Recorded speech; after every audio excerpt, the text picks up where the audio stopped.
This program is about spies, the tools of their trade, and the innocent people they've spied on.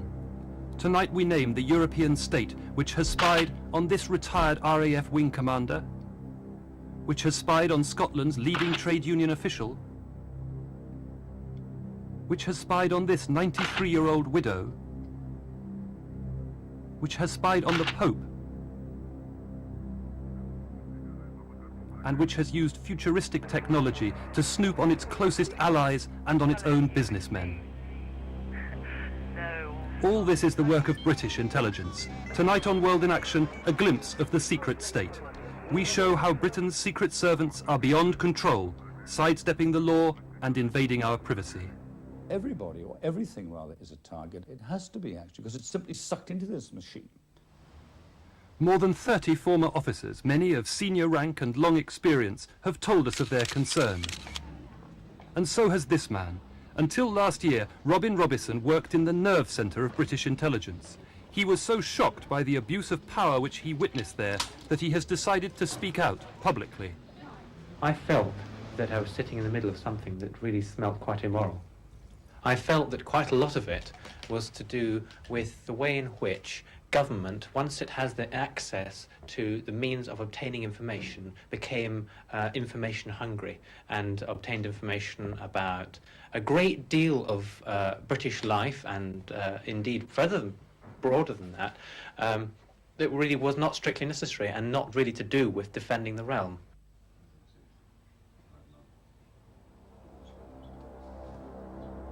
More than any other Western nation, Britain allows its spies to work behind closed doors. Their power to intrude is sweeping, but not supervised by Parliament. Their budgets are huge, but undisclosed. They watch, but are not seen. Britain is watched by MI5, the world by MI6.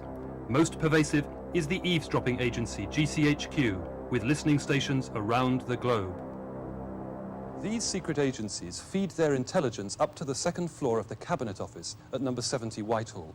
That's the headquarters of the Joint Intelligence Committee, the brain of British intelligence, and the central command in the defence of the British realm. The Joint Intelligence Committee decides who should be spied on and how. It's where Robison worked until last year as an administrative officer.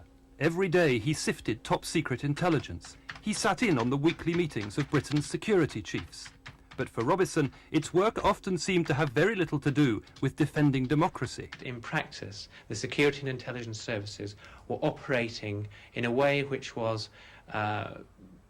deceitful at times and at best creating a fog around the whole situation so that ministers knew as little as possible and the public knows next to nothing, and MPs really know more than the average person in the street. Robison and others like him have told us that they're worried by the sheer scale of Britain's spying, and they've alerted us to sophisticated new technology which has effectively made privacy a thing of the past. Even a business letter written in the privacy of an office is no longer safe. I can begin to see a signal now which is jumping around quite a fair bit. With the aid of a receiver and a TV monitor, an engineer whose normal job is to protect computers demonstrates the ease with which confidential information can be grabbed from a distant screen. I can certainly see somebody now. It's confidential written up there. It's a London address. I'm sending this letter by hand, as it is essential that the opposition should not discover our plans. And if someone comes along and grabs the image off your computer screen, does that leave any footprints, any sign that it's happened? You would have no idea whatsoever. None at all. This technology was devised at GCHQ, the Government Communications Headquarters in Cheltenham. Its job is not to carry communications, but to listen to other people's. It can hear the Russian tank driver on his radio or the diplomat on his telex, anyone anywhere who uses the airwaves. GCHQ was developed to listen to the Soviet bloc, but its reach has been growing wider and wider. The material it gathers is known as signals intelligence, or SIGINT for short. I mean, every day we had sackloads of stuff coming from GCHQ. the SIGINT would land on our desks, and our job there was to sort through the stuff. This SIGINT would comprise telephone conversations that had been picked up, it would comprise telexes, or any kind of electronic surveillance techniques, and it would be from all over the world. GCHQ's listening stations are locked on to civilian satellites and telephone cables around the planet. At any one time, these dishes near Bude in Cornwall can tap 4,000 phone calls or 96,000 telex lines as they leave Britain. Right under the nose of Scotland Yard, one of GCHQ's most important stations is running an operation which, like much of GCHQ's work, bends the law to breaking point.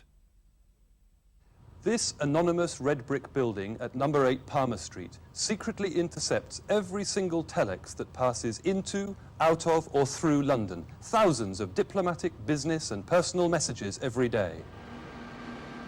In some of Britain's most powerful computers, telexes from Palmer Street and other GCHQ stations are fed into a program known as the dictionary. It picks out key words from this mass of SIGINT and hunts out hundreds of individuals, corporations and political groups.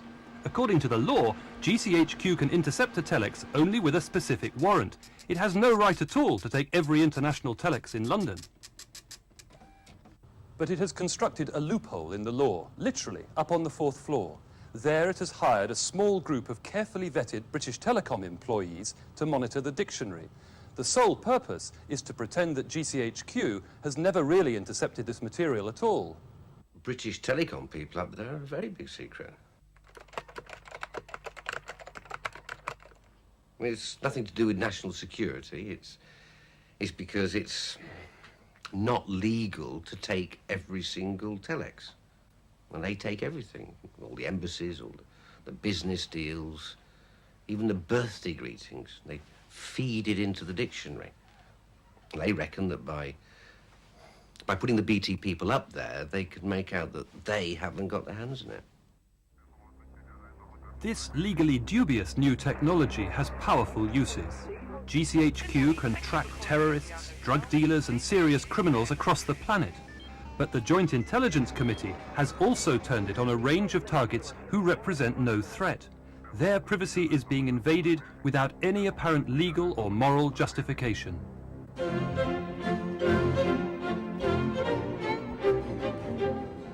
Behind the rituals of diplomacy, the British government has turned the weapons of espionage on some of its closest friends.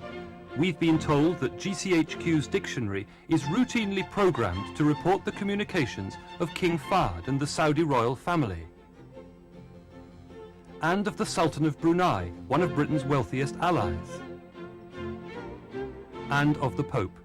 British intelligence has mounted a long-term secret operation to tap the links between the Pope and his archbishops and ambassadors around the world.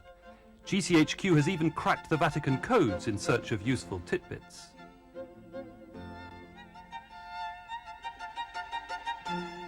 Even within the special bond of the common market, Britain has chosen to steal secrets from its partners. I used to see red boxes which contained CX reports. And CX reports were the written reports of agents working for MI6 abroad.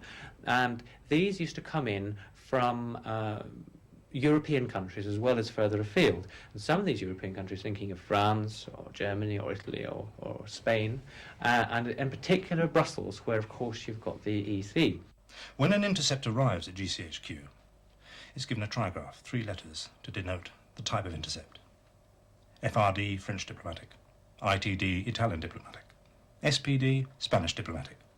Did you ever see any evidence that MI6 had actually procured informants and agents in, say, the French or German government? The evidence I saw was the fact that they were MI6 reports labelled delicate source. What does delicate source mean? Delicate source was a classification which meant that we had obtained that information from somebody who was, as it says, in a delicate position should it be known. You're talking about a secret agent? Yes. In the French government or in the German government? Somebody who was acting as a spy.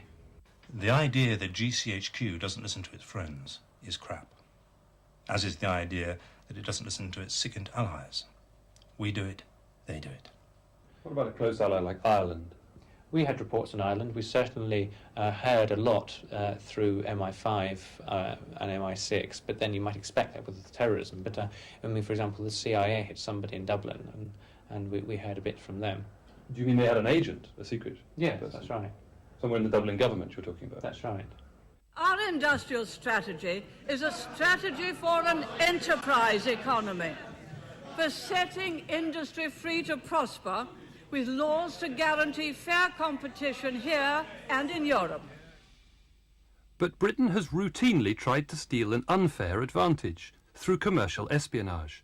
Robison saw secrets from foreign car makers, electronics companies and steel producers. Europe, America and Japan were all targets in a new war of commerce. The Cold War was, in a sense, a purely military competition. But now several targets have been arranged and aligned, actually. You're now talking about national survival in rather different terms. You're talking about national survival vis-à-vis the Japanese, vis-à-vis the common market, vis-à-vis the Russians and so on. This new war also has a home front. The Joint Intelligence Committee is as interested in British businesses as in their foreign competitors. Marconi, GC, Rolls-Royce, those kind of companies were mentioned in the context of deals, of large amounts of money transferring hands. But maybe you're being a bit discreet here. When you say these British companies were mentioned, you mean that their communications were being intercepted? Yes. I mean, there's no doubt about it. If they were mentioned, then they must have been being intercepted. Inside the JIC, Robison handled intercepted communications from British companies in engineering, finance, oil, mining and chemicals. Could it be that these British company communications that were intercepted that you saw, that these were accidental? I saw much, much more than could be seen as accidental. I mean, I used to sort it into piles, so it was a lot. Commercial traffic is now in the intelligence domain, and that can be dispersed and can be used, interpreted for a number of ways. A, obviously for just plain information, but B, it can be used for a great deal of political manipulation. In a secure loading bay at MI5 headquarters, one of Whitehall's fleet of unmarked vans delivers high-grade intelligence.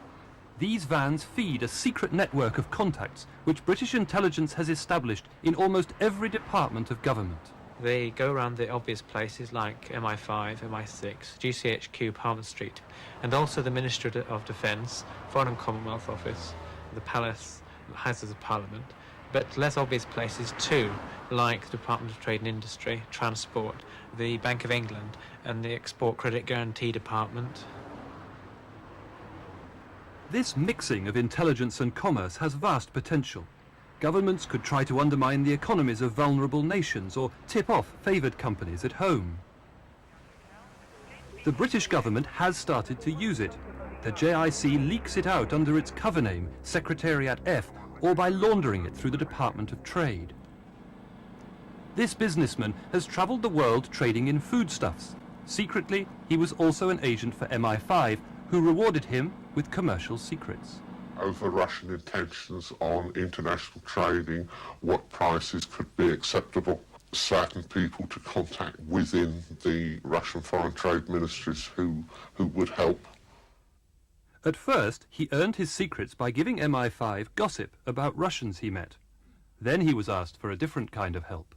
It became apparent that they would like me to arrange for certain individuals to be in certain places at certain times, wining and dining them, to allow hostesses to join us at the table.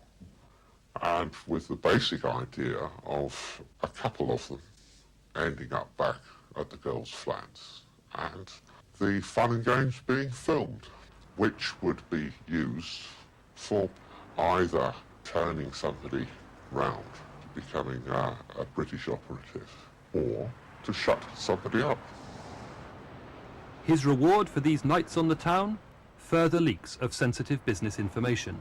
It meant that whilst one could not guarantee every single trip one made that one would do business, it certainly put the success rate up considerably. But what was the greatest sign of your success? One was the profitability of the company, and secondly, we did win an award for exports. One particularly controversial use of commercial intelligence involves the arms trade. Inside the JIC, Robin Robison found that they were listening intently to the world's arms dealers. He assumed that they wanted to block dangerous or illegal deals. Then he realized that they were doing something quite different.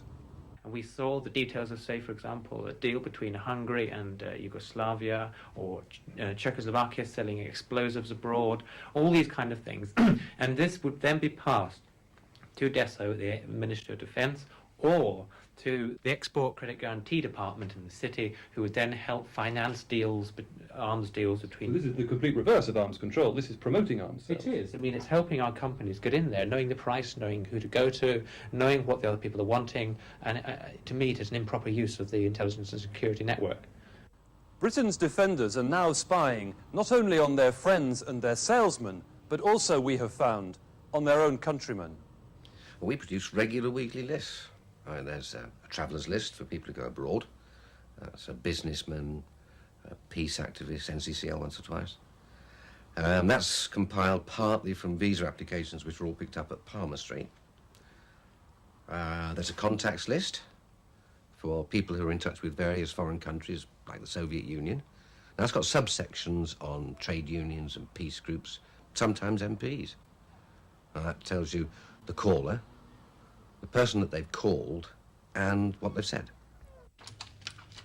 Sources from GCHQ told us of some of their unlikely targets, including a 93-year-old woman who's run a lifelong campaign for world peace, Mrs. Taki Morris. I think the main thing to do is to get everybody you could speak to and try and understand each other, because there's so much understanding that is necessary so badly. Her work won her honours from the United Nations. Here, it earned her the tag security risk. For years, GCHQ listened to her international phone calls. Are you a threat to national security? No, I don't think so. I think I'm perfectly all right. One British target provoked a notorious row inside GCHQ. An official refused on principle to handle telexes from East European trades unions to the head of the Scottish TUC, Campbell Christie. Mr. Christie is a former Admiralty civil servant. The STUC has had contacts with trade union centres in both Eastern Europe and Western Europe and elsewhere for very many years, and I would have thought it was quite well known that we had these contacts. It doesn't imply support for particular regimes or economic structures. And if we're talking about democracy and pluralism, it just seems to me, and we talk about that, and we talk about the importance of that in Eastern Europe, it just seems to me hypocritical of the state to carry out that sort of surveillance. GCHQ has been listening to British targets only when they talk to the rest of the world. If MI5 or MI6 want to listen to Britons talking to each other, they have to turn to the relatively limited technology of British Telecom. It has a specialist team of tappers. In the last 2 years alone, this team has grown by 50%. Number of staff have increased from 50 to 75. 75 can do about 35,000 intercepts a year if they keep busy at it. Since the number of warrants issued is only 500, and although some of those warrants will cover a number of lines, it still does not explain why that number of staff is needed. It's clear that a lot of unwanted intercepts are going on. But who would be the target of those unwarranted intercepts? Trades unionists going about their lawful business and representing their members, people who are involved in political activities that the government doesn't like. Lieutenant Robert Lawrence was one of these. He was a hero and a casualty of the Falklands War. His story was told in the TV film Tumbledown. Incredibly, he and his father, a retired RAF officer, were deemed worthy of tapping by British Telecom. He always said that wounded heroes were a great embarrassment. Dead ones were fine, absolutely fine, and you could sort of glorify them. But one who was wounded but still sufficiently articulate to shout about things that went wrong or about his own feelings was an embarrassment, I think. Both father and son had been security vetted, but they angered Whitehall by publicly complaining over Robert's treatment. Security sources told us that Wing Commander Lawrence, his son, and the rest of the family all had their phones tapped. 10 years ago, I would have just said absolute nonsense. Now, I feel very differently about that, and certainly I would not be surprised if what you suggested did happen. Certainly there was a feeling, whenever you picked up the phone, that someone was listening, the little clicks and unnatural pauses. Robert was totally convinced that he was tapped, but of course no evidence. They can tap a phone only if a person is a threat to national security, engaged in serious crime, or undermining the economy of the country. Are you any of those three things? Well, I would think that's probably all right, but I would just about burst if anyone thought that of me, any of those of me. So who controls the intelligence services, and how do these things happen? Officially, cabinet ministers are supposed to keep an eye on the intelligence services, but Robison found that the reality was very different. In my experience, ministers would never ever set foot in the Joint Intelligence Committee, and we never ever received requests from ministers for information. Well, supposing hypothetically a minister got himself busy and came to the JIC and said, I want to see the following files to make sure that things are being run properly. It wouldn't happen. But how do you know that it wouldn't happen? Well, because we had files which were specifically not for ministerial eyes. You're saying they were marked, not for ministers' eyes? Yes. But how did that strike you at the time? As cut across any pretense of democratic accountability. The final framework of supervision is the law. The intelligence services, like all government servants, are supposed to obey it. The only law at GCHQ is to do what you're told. If MI5 or MI6 wants something, GCHQ provides it. The law just isn't discussed. The only time the law is mentioned is the Official Secrets Act. What you can't say, not what you can't do. Officially, the first commandment of GCHQ is that even though it may pick up information on British citizens talking to the rest of the world, it must never turn its extraordinary power on Britons speaking to each other. But Robison came across evidence that they were willing to abandon even this most basic rule. I did once see a memo from Peter Merrichurch, who was the then head of GCHQ, which was suggesting that GCHQ should take over some of the interception of communications which had been the province of MI5 and the Special Branch. You're talking about phone tapping here? Phone tapping and listening into other forms of communication. Who did he want to phone Well, tap? he was wanting in particular to hone in on and tighten their grip on the domestic world, and in thinking in particular of how they defined subversives. In other words, people who were concerned about nuclear power and nuclear energy, and also the commercial and economic world. There's an elaborate system for ensuring that phone taps are carried out only with a properly approved warrant. If GCHQ moved in and started tapping British telephones, what effect would that have on the warrant system? The warrant system was worth nothing, because if GCHQ just needs to press a few buttons, nobody's going to be any the wiser. So, how did you feel when you read this proposal? Well, I was concerned. Do you know how the other intelligence chiefs reacted to that idea? Did they stand up and say, well, this is appalling, we can't bypass the warrant system? Well, the impression I had was that the intelligence community wanted to use GCHQ to its full potential. So this was not a rogue, a renegade idea? No, that wasn't my impression. What became of the Merrichurch memo is not clear. If GCHQ did turn on the British, it could, technically, tap so many calls that its staff would be overwhelmed. But its scientists are working on a new computer system to pick out keywords from phone calls, just as the dictionary already does with telexes. Then, there would be no limit to its intrusion. The heart of the problem is this. The effective end of the Soviet threat has left the bristling weaponry of Western intelligence with a shortage of real enemies. Yet new technology continues to provide them with still more weapons to turn on those who are not really their enemies at all.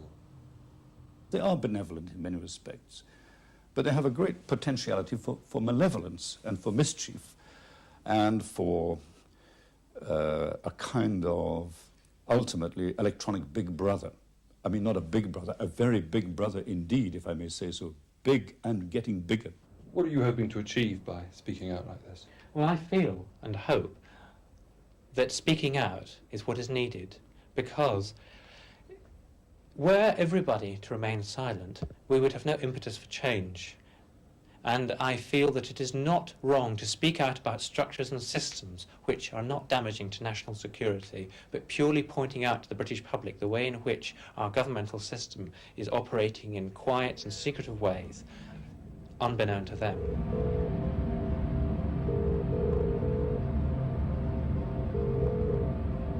Good morning, thank you for calling the SDR Hotel. Jane speaking, how may I help you? Good morning, thank you for calling the SDR Hotel.